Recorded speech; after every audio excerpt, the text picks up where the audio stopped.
Bonjour à tous, vous êtes sur Jean Renoir News et je suis Nassim Ben Abdallah. Tout de suite, le flux d'actualité de cette édition de mars. Le futsal prend aujourd'hui une ampleur importante dans le paysage sportif.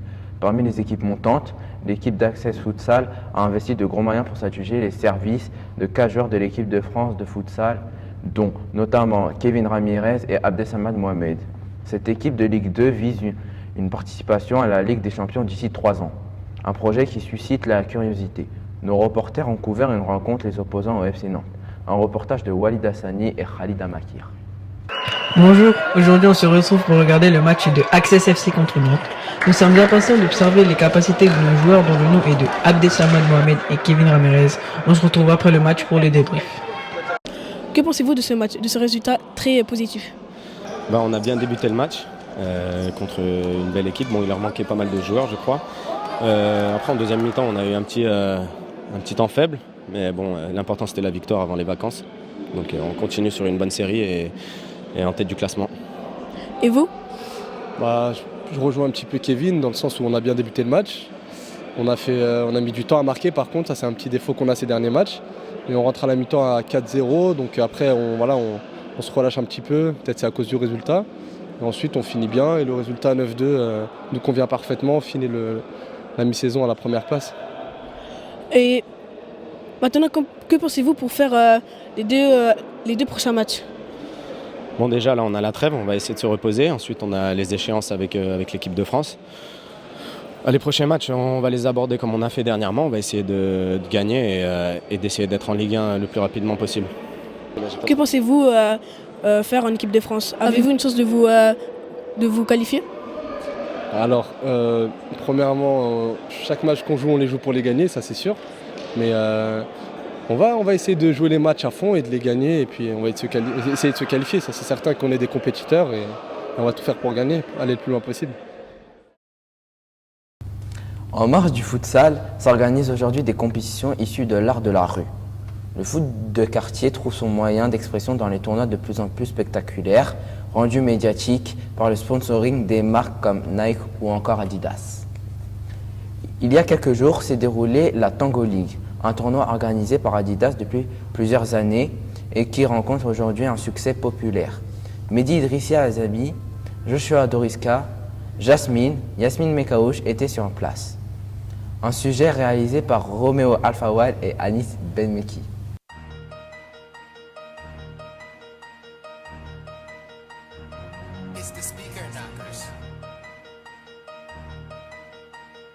Adidas organise depuis plusieurs années la Tango League, des rendez-vous des amoureux du foot à 5 et des curieux qui viennent découvrir cette nouvelle discipline.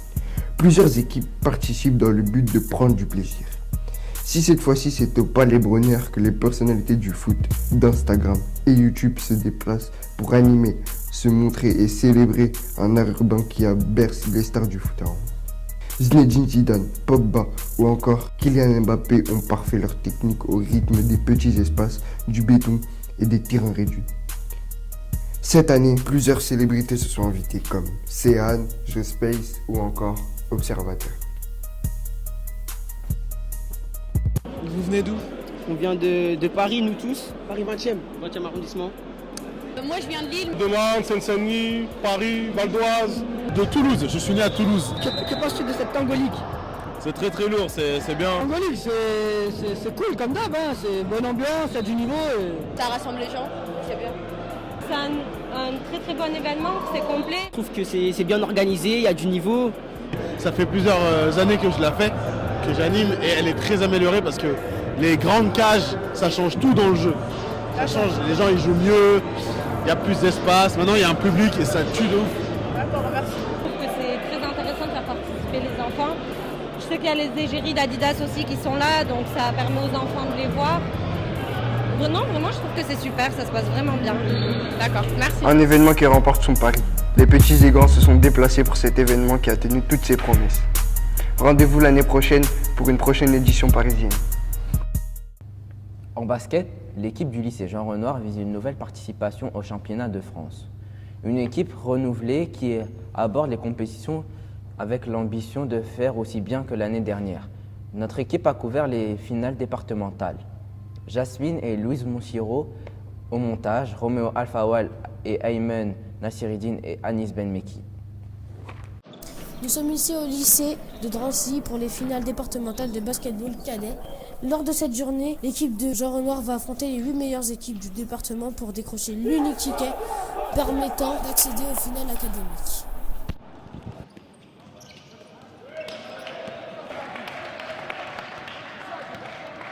Est-ce que ce match était compliqué pour vous? C'est un match, c'est jamais facile. Il y a toujours des adversaires compliqués à affronter. Là après, en défense, on était pas mal. Et offensivement aussi, donc du coup, ouais, le match il était facile, ouais, techniquement, mais un match c'est jamais facile. Après une première partie du tournoi bien maîtrisée, une qualification facile, l'équipe de Jean Renoir s'est fait peur face à une équipe déjà éliminée et largement à sa portée. Un signal d'alerte symptomatique pour cette équipe capable du meilleur comme du pire. Vous avez eu des difficultés au match dernier face à une équipe faible. Qu'en pensez-vous? C'est dans un premier temps un manque d'ambition, un manque d'envie. On manquait beaucoup d'intensité dès le début du match, mais intensité qu'on a su régler par la suite, donc tout s'est bien passé, même si la victoire, elle n'est pas d'un écart énorme, mais la victoire est présente et c'était notre dernier match. Je pense qu'on a un peu sous-estimé l'équipe, mais le principal, c'est la victoire. En demi-finale, lors d'une rencontre sous pression, l'équipe de Bondy a surclassé ses adversaires. La concentration et les efforts de ses leaders ont permis à l'équipe de s'imposer et d'affronter en finale une équipe de Rosny-sous-Bois qu'ils ont également battu après une rencontre bien maîtrisée. L'équipe de Jean Renoir devient ainsi le nouveau champion du Seine-Saint-Denis.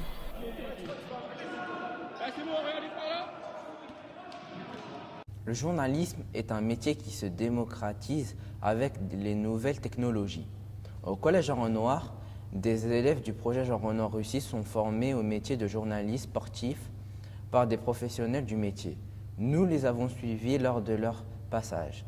Un sujet réalisé par Wanis, Walid, Mehdi, Idrissi et monté par Joshua Doriska. Bonjour, nous sommes en direct du collège Jean Renoir de Bondy. Nous allons retrouver deux journalistes qui seront interviewés par mon ami Mehdi Idrissi Azami. Je suis Julien et je suis journaliste, reporter pour l'émission 7 à 8 sur TF1. Et vous? Et moi je m'appelle Tristan et je travaille pour France 2 pour l'émission Envoyé spécial. On est reporter et donc on fait des reportages pour l'émission. Donc on est journaliste, réalisateur sur les reportages qui passent dans l'émission. Et vous? Moi c'est la même chose, c'est-à-dire que je ne suis pas présentateur, je suis reporter, donc je vais en France et à l'étranger faire des reportages et des documentaires. Je vais vous poser quelques questions. Ce métier consiste à quoi en général?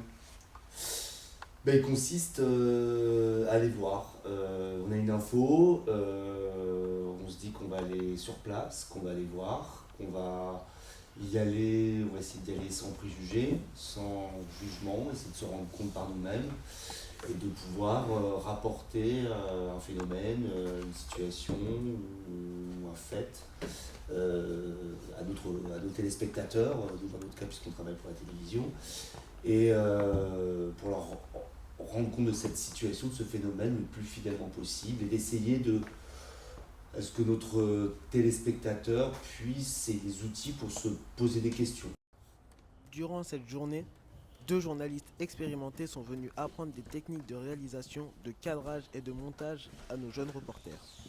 Nos reporters ont réalisé des simulations d'interviews et d'échauffement de football afin d'être prêts à rencontrer leur marraine lors d'une visite à leur camp d'entraînement. Est-ce que des fois vous avez peur d'aller dans un pays étranger par exemple?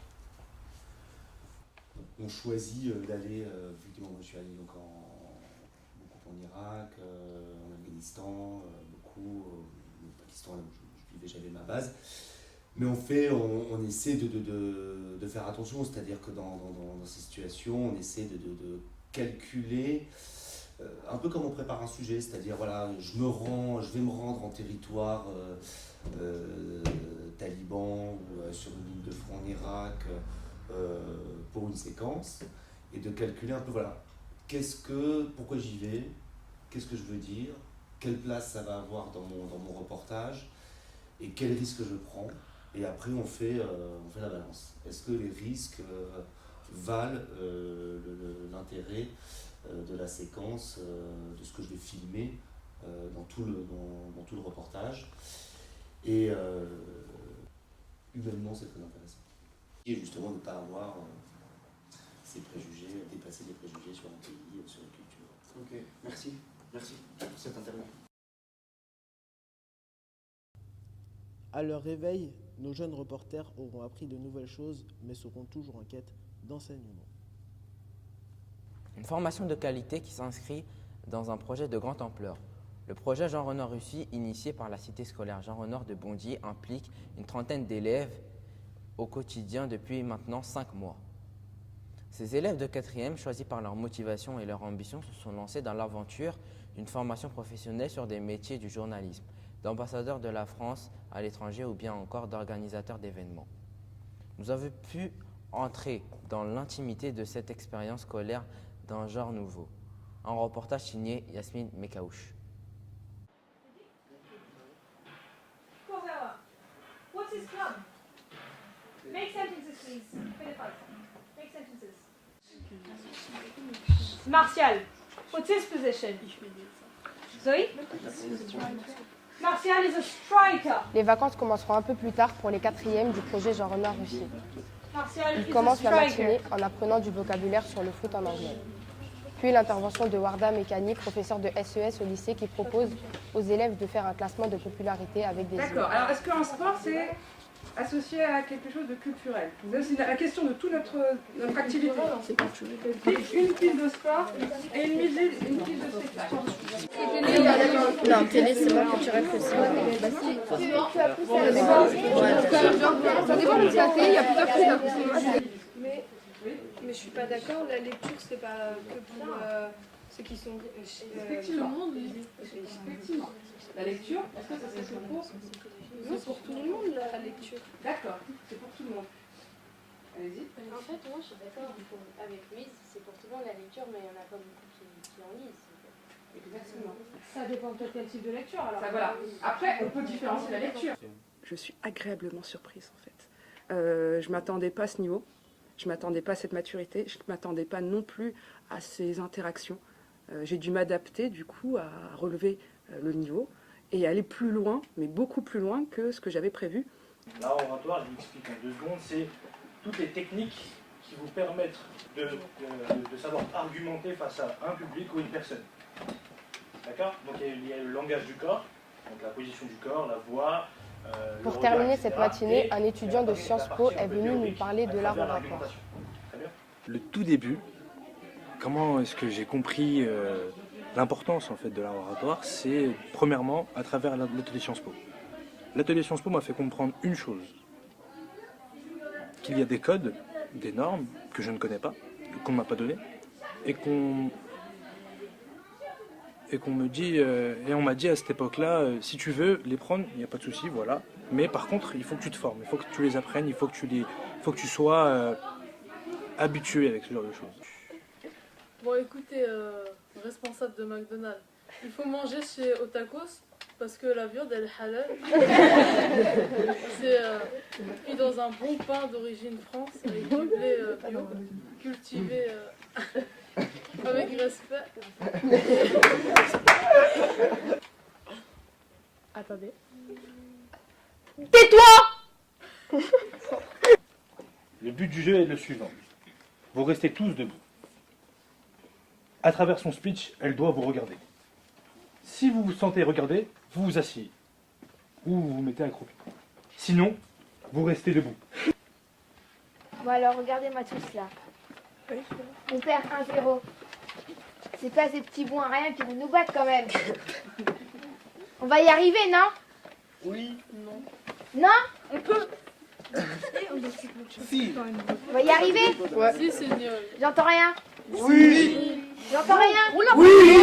J'entends rien. Oui. Mais non. Et on a compris l'importance de l'art oratoire. On a compris que c'était important de savoir argumenter, réfuter, de savoir se positionner face à quelqu'un, de savoir parler face à quelqu'un, de savoir se tenir le regard face à quelqu'un, ou face à un groupe, ou face à un public. Du coup, on s'est dit, si nous on a compris l'importance de l'art oratoire, pourquoi est-ce que les élèves qui habitent chez nous, qui fréquentent les mêmes établissements que nous, ne pouvaient pas comprendre. C'était impossible. Donc du coup, on s'est dit, bon, on va transmettre ce que nous avons appris en banlieue. Chacun est capable. À partir du moment où on lui donne les clés. Tout simplement. Il faut vraiment savoir être dans le débat. C'est justement tout le type de l'activité, c'est savoir débattre. Demain, on est sur le marché du travail, comment on fait pour se vendre? Et ça, c'est des exercices qu'on n'apprend pas réellement. On apprend au fur et à mesure. Et dans ce type d'activité, de débat, d'enquête, on apprend ces compétences qui sont vraiment valorisables plus tard sur le marché du travail ou à l'université. Je te relis le passage, Jasmine. Ceux qui sont devenus professionnels insistent sur le mental, la force de caractère qu'apporte la vie dans une banlieue difficile. Donc, c'est une des choses qui a fait que ils sont devenus joueurs professionnels. Oui, il rapporte avoir eu besoin de force mentale et de soutien. Bravo, argument. Peut-être que le foot est accessible à de nombreuses personnes, mais il faut d'ailleurs payer les crampons qui coûtent environ, si des vrais, ils coûtent 120, 190. D'ailleurs, le foot avec une licence, le foot sous un club, une licence coûte environ l'année 150 €.